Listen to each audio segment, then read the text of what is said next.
Bonjour tout le monde, bonjour chers élèves. Donc, j'ai choisi cet exercice pour les 12e années baccalauréat, donc PC Sciences Maths, concernant le suivi, le suivi cinétique. Suivi cinétique. Alors, le but de cet exercice est le suivi donc cinétique de la réaction entre l'acide chlorhydrique et l'ammonium solide. On met dans un bécher une masse 1, 1,08 g d'aluminium, et à l'instant T, on verse un volume V de 100 ml de solution d'acide chlorhydrique. Alors, on modélise la réaction qui se produit par l'équation suivante. Le réactif 1, c'est l'aluminium. Le réactif 2, c'est l'oxonium. D'accord? Donc, les produits, c'est l'ion aluminium, plus un gaz H2, plus H2O. Une méthode expérimentale a permis de tracer la courbe représentant les variations de rapport Y égale la concentration de Al3 de plus sur la concentration d'H2 de plus, c'est-à-dire donc le rapport entre la concentration d'un produit et d'un réactif. Alors, on donne la masse molaire ici. Alors, en se basant les données, ici, donc, on a, pour les réactifs, on a la masse et la masse molaire. Mais pour le deuxième réactif, on n'a pas la concentration de H3+, on a seulement le volume de la solution. Alors, ça c'est pour les données. On trace Y en fonction de T, on obtient cette courbe.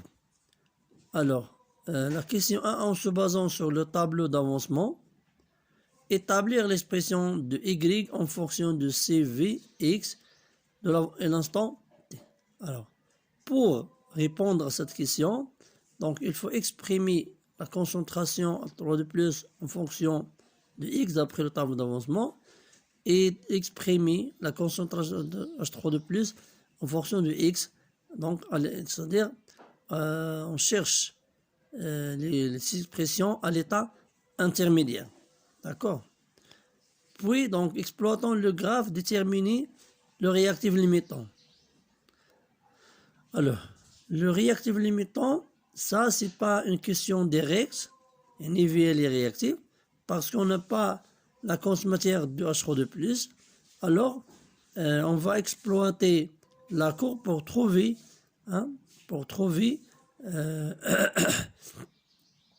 l'avancement maximal.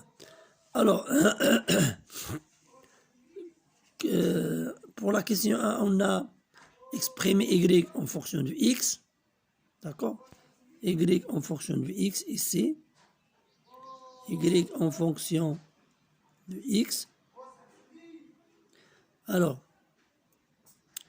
quand X atteint X max, Y atteint Y max. Donc, Y max égale à F de X max. Donc, on obtient Y max à partir de la courbe, puis on remplace dans cette équation et on obtient X max. Et on compare l'expression de X max trouvée par cette équation et l'avancement maximal trouvé bien à partir du tableau d'avancement. Et on va déduire que H3 de plus, ce n'est pas un réactif limitant, mais AX, c'est le réactif limitant. Alors, pour la question 2, on montre que AL est le réactif limitant.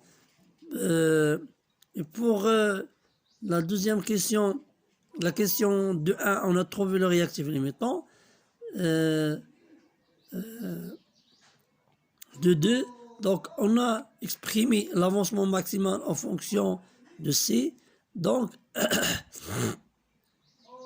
et en utilisant cette question pour trouver C, alors, vous pouvez déterminer le temps de demi-réaction.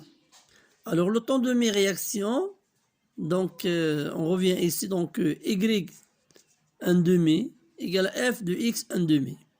Fx 1 demi égale à x max sur 2. On le remplace et on obtient y 1 demi ici. Y 1 demi, d'accord? Y 1 demi, donc c'est y final sur 2. Alors, montre que l'expression de ça, donc on revient à la question 1.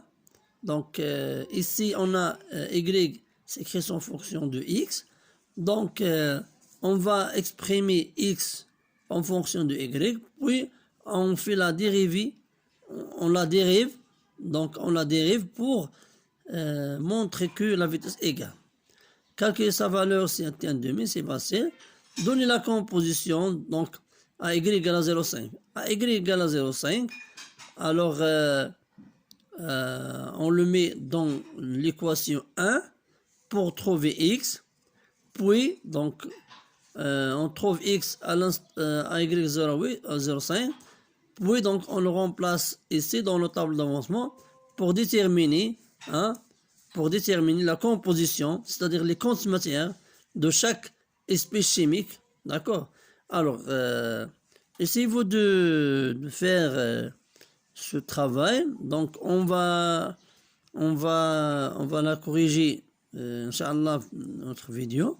Donc, j'ai essayé d'expliquer un peu quelques idées pour commencer à faire ce travail. Alors, bon continuité, chers élèves. Si vous avez des questions, donc, ou bien des choses qui ne sont pas claires, vous pouvez poser dans les commentaires.